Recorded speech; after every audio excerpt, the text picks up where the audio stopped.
우리는 계속해서 사무엘상 말씀을 계속 묵상하고 있습니다. 오늘 7장까지 이렇게 왔습니다. 블레셋의 언약궤를 빼앗기고, 다음 넘겨주시겠어요? 예. 블레셋의 언약궤를 빼앗기고 블레셋에는 수많은 사건들이 있었잖아요. 오늘 일일이 다 설명드리지 않겠습니다. 그 전에 어떤 일이 있었는지 6장까지 우리가 말씀을 묵상했습니다. 그리고 언약궤는요, 결국 이스라엘과 블레셋 국경 지역이었던 오늘 1절에 나오는 기럇 여아림의 아비나답의 집으로 이 법궤가 옮겨졌습니다. 이제 법궤가 돌아온 거예요. 그런데 세월이 몇 년입니까? 1절에 보시면요, 20년을 머물렀다. 계속 넘겨주시죠. 20년을 머물렀다랍니다. 20년 세월 동안 이스라엘의 온 족속들이 1절에 보면 여호와를 사모했답니다. 여호와를 사모하였다. 이 사모하였다라는 원래의 뜻이 뭐냐면요, 제가 원어를 한번 찾아보니까 애통하다, 통곡하다라는 뜻이 있습니다. 여호와를 사모했다라는 뜻이 여호와를 향해서 애통하고 통곡하는 마음이 있었더라는 거죠. 그들이 무슨 이유 때문에 하나님을 향해서 애통하고 통곡하고 있는 겁니까? 그 이유가 3절에 나옵니다. 3절을 한번 볼까요? 우리 같이 한번 읽겠습니다. 시작. 사무엘이 이스라엘 온 족속에게 말하여 이르되 만일 너희가 전심으로 여호와께 돌아오려거든 이방신들과 아스다롯을 너희 중에서 제거하고 너희 마음을 여호와께로 향하여 그만을 섬기라. 그리하면 너희를 블레셋 사람의 손에서 건져내시리라. 아멘. 여러분, 그들 가운데 문제가 있었던 거예요. 문제가 있으니까 하나님을 더 애통하며 하나님을 찾았던 겁니다. 그것이 무엇입니까? 아스다롯 우상 문제였습니다. 여러분, 성경책에 여러분 펜이 있으시면 3절에 아스다롯을 너희 중에서 제거하고 할 때 아스다롯을요 네모와 쳐놓고 별표를 한 2개 쳐놓으십시오. 그리고 그 다음에 그만을 섬기라. 여기에도요 언더라인을 치고 별표를 한 2개 해놓으십시오. 여러분, 문제가 뭐였냐면 이스라엘 백성들은요 20년이 지나서도 그들이 이방신이었던 블레셋인들이 섬겼던 아스다롯을 섬기고 있었다라는 것입니다. 이 아스다롯이 누구냐면 블레셋 사람들이 섬기는 신이었는데 유명한 여신이었습니다. 이 여신의 남편이 있었는데요, 여러분 한 번쯤은 들어보셨을 거예요. 구약에서 제일 유명한 이방신 바알입니다. 바알의 와이프가 누구냐? 아스다롯입니다. 실질적으로 이스라엘 백성들의 삶을 지배하는 신앙의 대상이 누구였냐? 그것이요 바알과 아스다롯이었습니다. 하나님의 법궤가 이스라엘 백성들에게 돌아왔어요. 그리고 세월이 20년이 흘렀어요. 그럼에도 불구하고요 그들이 하나님을 전혀 완전히 저버린 건 아닙니다. 하나님도 그들은 섬기고 있었습니다. 그런데요 그의 반대편에서 그들은 여전히 그들의 삶을 지배하고 있는 신이 있었는데 그것은 바알과 아스다롯이었습니다. 이 두 신은 고대 사람들에게 약속한 것이 있는데 풍요의 신이었습니다.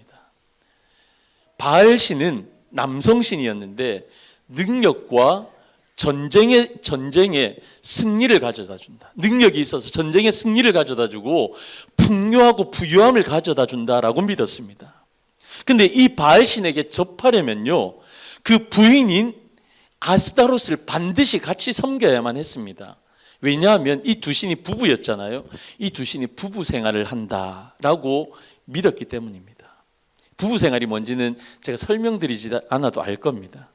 그래서 이 두 신상을 만들어서 신전에 놓아두었습니다. 그 신전에서 이 두 신이 부부 관계를 한다라고 그들은 믿었던 겁니다. 어리석은 이 시대 사람들은요 자기들의 이 땅의 물질적인 풍요한 삶을 위해서, 내가 이 땅에서 잘 먹고 잘 사는 것을 위해서요 그 신들 앞에 나아가서 그 신들이 부부 생활하는 것처럼 똑같은 것을 그 신전에서 그들은 행했습니다. 여사제와도 그런 일들을 행했고요 온갖 물질을 다 바치고 그 신들이 행했던 그 난잡한 일들을 똑같이 이 백성들이 행하고 있었던 것입니다. 한마디로요 이방신을 섬기면서 성적으로 아주 강력하게 타락해 있었던 것입니다.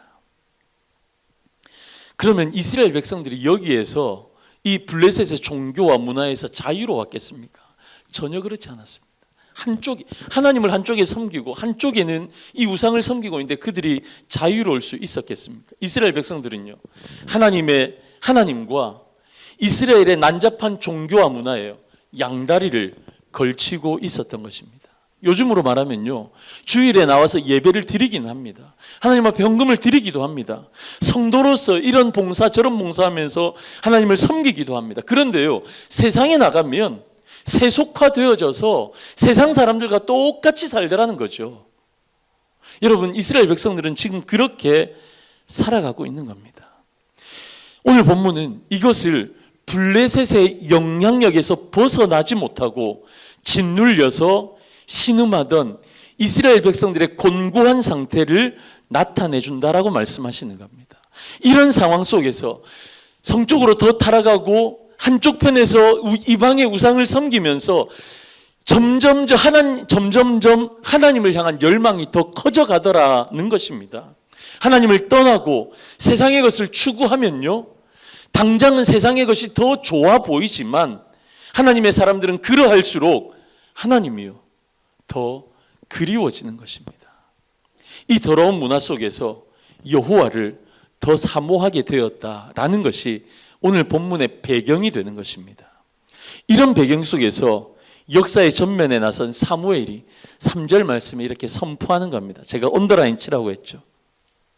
사무엘은요, 회개를 선포하자 이스라엘 백성들이 영적인 잠을 깨기 시작합니다.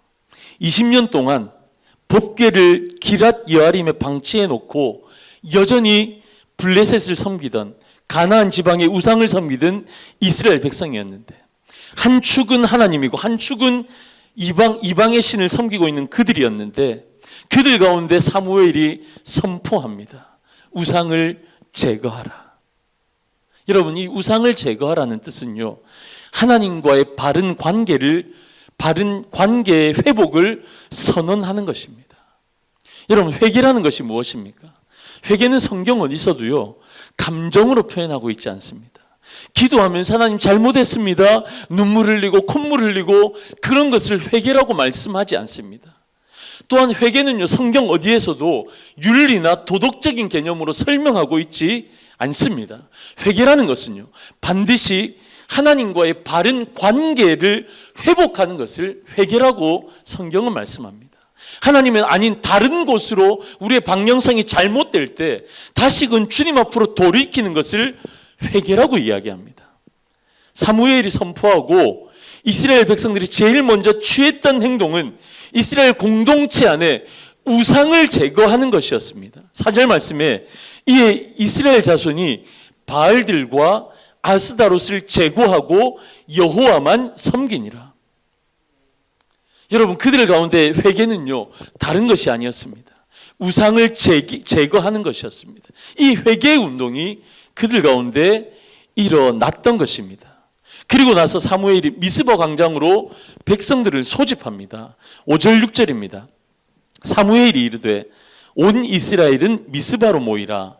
내가 너희를 위하여 여호와께 기도하리라 하매 그들이 미스바에 모여 물을 길어 여호와 앞에 붓고 그날 종일 금식하고 거기에서 이르되 우리가 여호와께 범죄하였나이다 하니라. 사무엘이 미스바에서 이스라엘 자손을 다스리니라. 우상을 제거한 후에 미스바에 모여서 이스라엘 백성들이 한 게 뭡니까? 금식하며 기도했습니다. 여러분, 이 금식이라는 것이요, 여러분 금식을 해보셨나요? 이 금식이라는 것은 어떤 의미가 있냐면요, 내 힘으로는 하나님 이 시대를 바꿀 수 없습니다.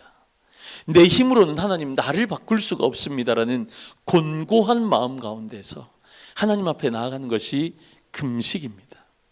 여러분, 앞선 엘리의 시대부터 언약궤를 빼앗겼습니다.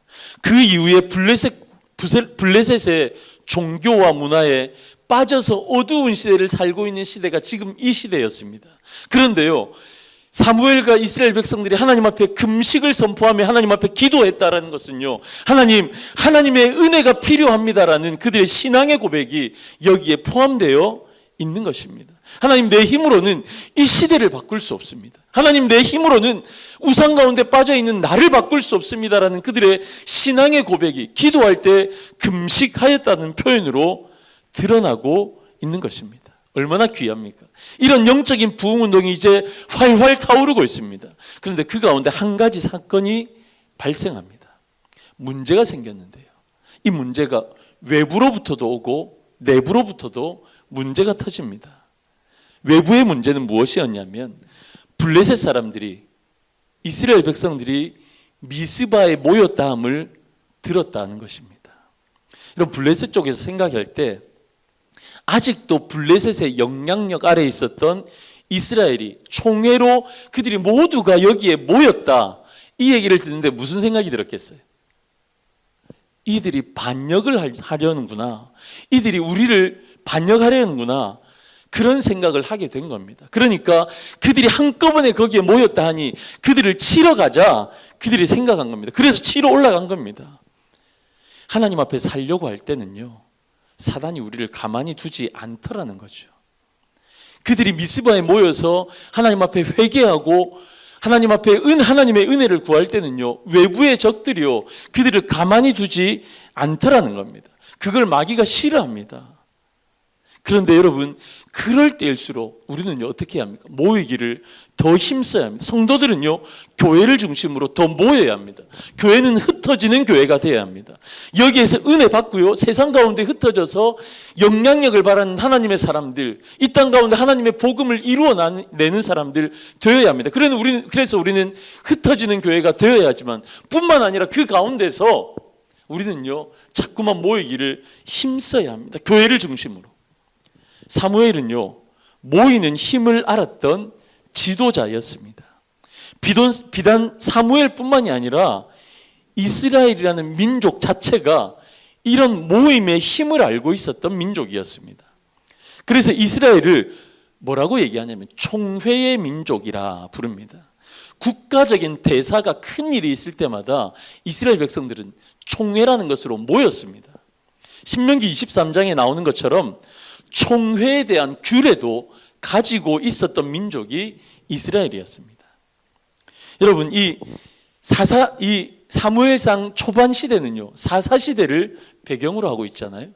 사사시대는 하나님을 왕으로 모시지 않던 시대였습니다. 그래서요, 이 거룩한 모임 총회가 없었던 시절이 사사시대였습니다. 그런데 사무엘이 총회를 소집했다, 미스바에 온 백성이 모여라 총회를 소집했다는 것은요, 이스라엘 백성들이 개인에서 공동체로 거듭나기 시작했다는 것입니다. 자기 소견에 옳은 대로 행했던 그들의 신앙이 이제 어떻게 해요? 신앙을 공유하고 통일하고 함께하기 시작했다라는 것입니다. 모임이 부족하다는 것은 은혜 받는 자리가 그만큼 부족한 것입니다. 간헐적으로 모여서는요, 신앙의 발전이 있기가 어렵습니다. 여러분, 그래서 저희 교회는요, 어떻게 모이고 있습니까? 우리는 장소도 없어요. 독일 교회 조그만한데 이 게마인드 룸을 빌려서 지금 사용하고 있습니다. 독일의 대부분의 교회가 그렇지만 연약한 우리 교회도 그렇습니다. 그런데 우리가 여기에서 주일에 예배를 모입니다. 금요일 날 주일 예배 말고 금요일 날 여기 한 번 더 돈을 더 내고요, 여기 모여서 우리가 뭐 합니까? 금요일 날 기도회를 합니다. 하나님 앞에 마음껏 찬양하고, 주일날 찬양이 조금 우리가 부족하다 싶으니 금요일 날은 더 많이 찬양하고 말씀을 더 깊이 있게 연구하고, 그리고 나서요, 하나님 앞에 우리가 간절히 부르짖습니다. 우리가 요만큼밖에 모이지 않는 우리 교회가요, 어떻습니까? 세계 열방을 위해서 기도합니다. 미국 땅을 위해서, 독일 땅을 위해서, 우리 조국 대한민국 교회를 위해서, 조국을 위해서 이 시간 우리가 모여서 기도합니다. 그렇게 우리는 모이고 있습니다. 우리가 공식적으로 주일과 금요일밖에 여기서 모이지 못합니다. 여기서는. 그래서요, 저희 집을 오픈해서 어떻게 합니까? 수요일 날 우리가 말씀의 잔치를 베풉니다. 성경 공부를 합니다. 금요일 날 금요 기도회 위에 저희 집에서 우리 남성들이 모여서 어떻게 해요? 말씀을 배웁니다. 여러분 아십니까? 이렇게 모임이 많을수록요, 목사는 힘들어집니다. 준비해야 할 게 더 많아집니다. 그런데도요, 뭐 제가 잘난 척하고 싶어서 이렇게 자꾸만 모이려고 합니까? 모일 장소도 없는데 저희 집까지 오픈하면서 왜 자꾸 모입니까? 왜냐하면요, 모이는 것을 통해서 하나님이 은혜를 주시기 때문에 그렇습니다. 할렐루야. 여러분, 그래서 더 열심히 우리의 모임 가운데 나오셔야 합니다. 마지막에 가까울수록요, 우리는 예배의 자리로, 교제의 자리로 모이기에 힘써야 합니다. 그래서 그 가운데서 하나님의 은혜를 맛보고 경험해야 합니다. 그래서 하나님 주시는 새 힘으로 말미암아 우리는 세상 가운데 또 파송되어지고 흩어져서 우리가 살아가는 영역 가운데 하나님의 영광을 드러내야 하는 것입니다. 여러분, 이스라엘 백성들, 특별히 사무엘이라는 지도자는요, 이것을 알았습니다. 그래서 그가 역사의 전면에 처음 드러났던 사무엘상 7장에 그가 나타나서 첫 번째로 한 것이 미스바에 모여라라는 것이었습니다. 미스바에 모여라. 그런데 모였더니 외부의 문제가 있었잖아요. 블레셋이 치러 오는 겁니다. 그런데 또 다른 하나의 문제가 있었습니다. 그것이 뭐냐면 내부의 문제가 있었습니다. 이스라엘 백성들이 이제 하나님을 의지하기 시작합니다. 아스타롯과 바알을 버리겠습니다. 우상을 버리겠습니다. 그러면서 금식하며 하나님 앞에 나아가고 있습니다. 내 힘으로 안 되니까 하나님 도와주십시오. 은혜를 사모하며 미스바에 모여서 금식하고 기도하고 있는데, 여러분, 그들이 블레셋이 우리를 치러 온다는 걸요 들었습니다. 그에 대한 이스라엘의 반응이 무엇입니까? 7절입니다. 7절 한번 우리 같이 한번 읽어볼까요? 시작. 이스라엘 자손이 미스바에 모였다함을 블레셋 사람들이 듣고 그들의 방백들이 이스라엘을 치러 올라온지라.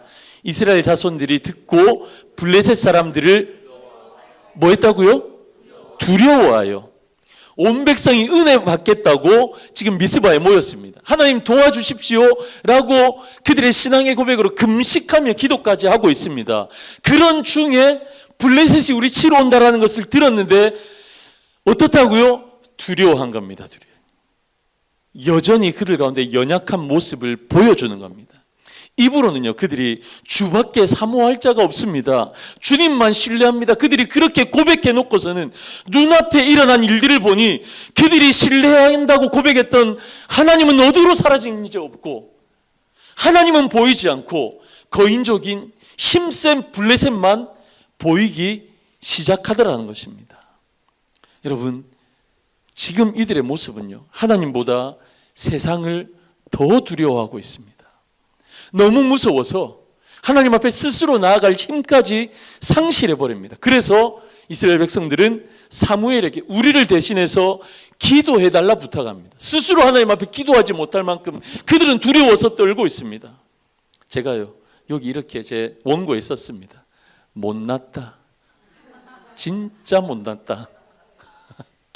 은혜 받겠다고 우상도 저버리고 하나님의 은혜가 필요합니다라고 하나님 앞에 나아갔는데 하나님은 어디 오간데 없고 블레셋만 보이는 이 이스라엘 백성들, 못났다.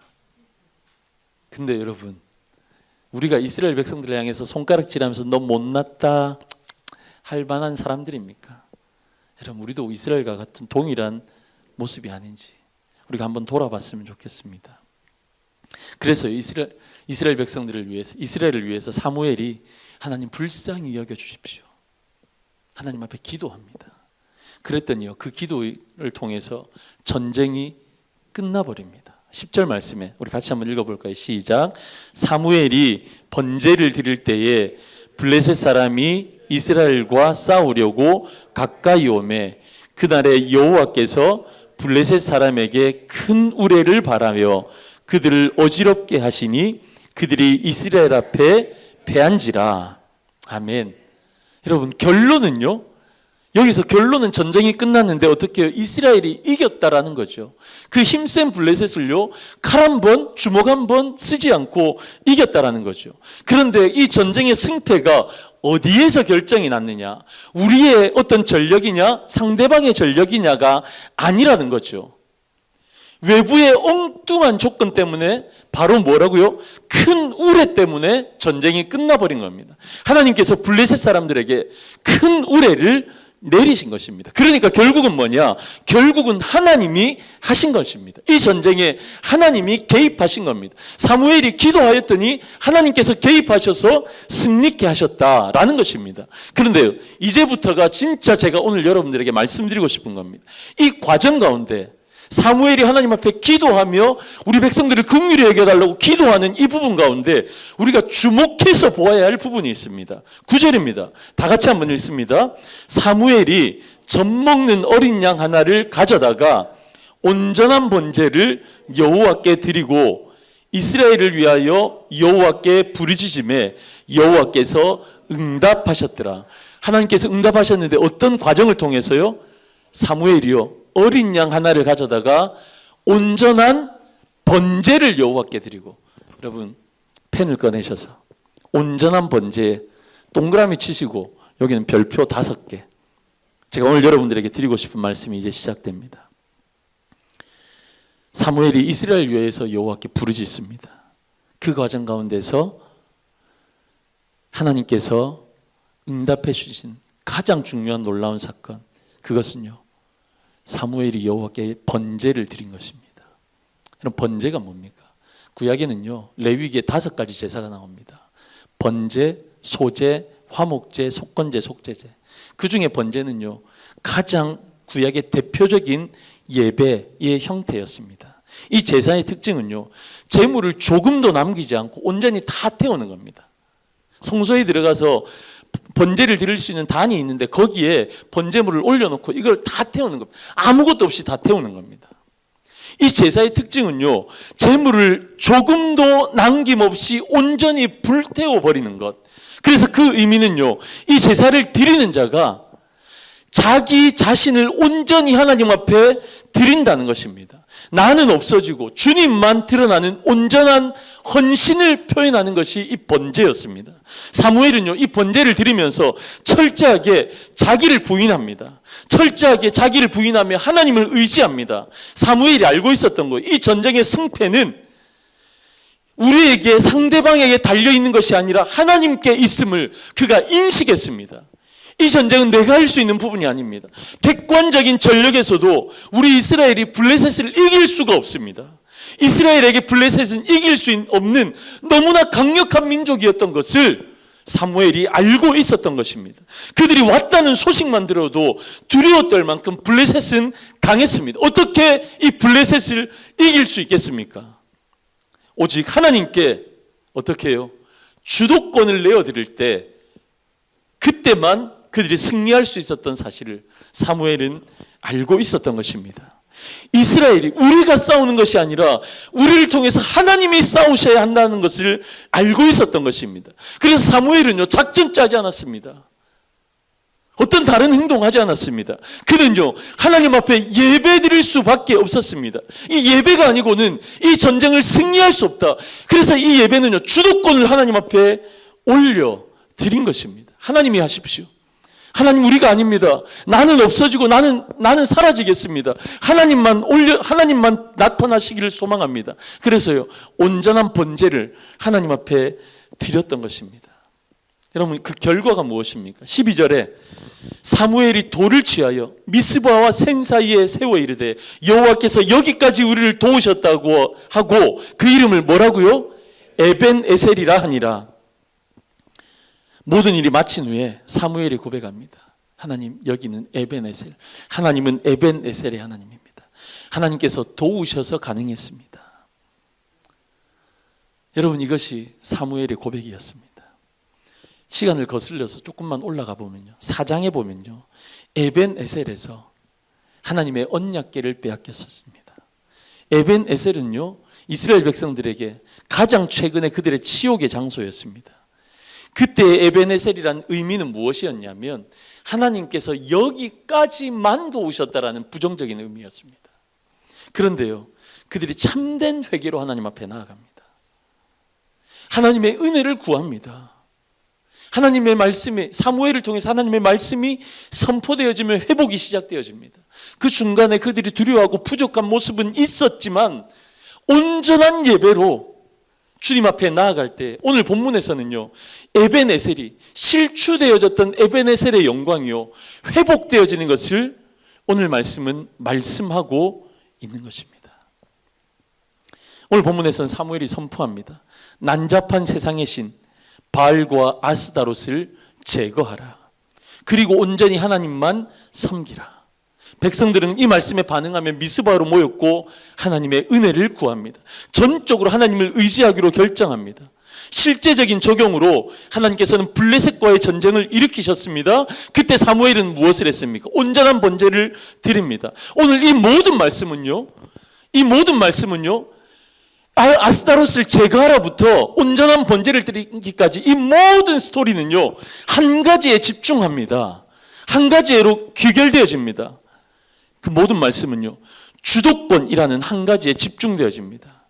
우리의 삶의 주도권을 하나님 앞에 내어드리는 것. 더 이상 우상이 아니라 하나님 앞에 우리의 주도권을 내어드리는 것. 금식하며 기도할 때 하나님 내가 할 수 없습니다. 하나님이 하십니다. 하나님 앞에 주도권을 내어드리는 것. 그 강력한 블레셋 앞에서 하나님 내가 객관적인 전력에서 이길 수가 없습니다. 하나님이 하셔야 됩니다. 주도권을 하나님 앞에 올려드리며 번제로 하나님 앞에 영광을 올려드렸던 것. 여러분, 주도권의 문제입니다. 우리의 삶은요, 주도권의 문제입니다. 내가 주인이 되느냐, 하나님이 주인이 되시느냐, 내가 왕이 되느냐, 하나님이 왕이 되시느냐, 주도권의 싸움입니다. 여러분, 저와 여러분들의 삶에서 온전히 주도권을 주님께 드릴 수 있기를 간절히 부탁드립니다. 여러분, 혹시나 하나님보다 더 사랑하는 것이 있다면 다 버리십시오. 다 버리십시오. 그리고 하나님만 섬기시기를 바랍니다. 어떤 문제 속에서도 하나님께 내어드리십시오. 가장 먼저 하나님 앞에 예배하시길 바랍니다. 여러분, 이스라엘 백성들처럼 생과 사의 순간에서도, 아니면 우리가 살아가는 내일부터 일상의 평범한 우리의 일상에서도 여러분, 하나님 앞에 예배를 생명처럼 여기며 삶의 예배를 하나님 앞에 드리고, 주일날 드린 이 예배를요, 나의 목숨보다도 귀하게 여기고 이 자리를 지켜나가는 겁니다. 그래서 그분께 우리의 문제를 내어드리며 나를 비워나가는 겁니다. 그리고 전적으로 하나님만 신뢰하는 겁니다. 여러분, 이것이요, 예배하는 자의 삶인 것입니다. 저와 여러분들의 삶에 하나님의 위대하신 통치가 임함으로 우리의 삶에 에벤에셀의 기념비가 날마다 새롭게 세워지는, 그래서 우리의 주도권이 아니라 하나님께서 우리의 삶의 주도권을 쥐고 에벤에셀의 기념비가 날마다 우리의 삶 가운데 세워지는 저와 여러분들의 복된 삶이 되시기를 주님의 이름으로 간절히 축원합니다. 아멘.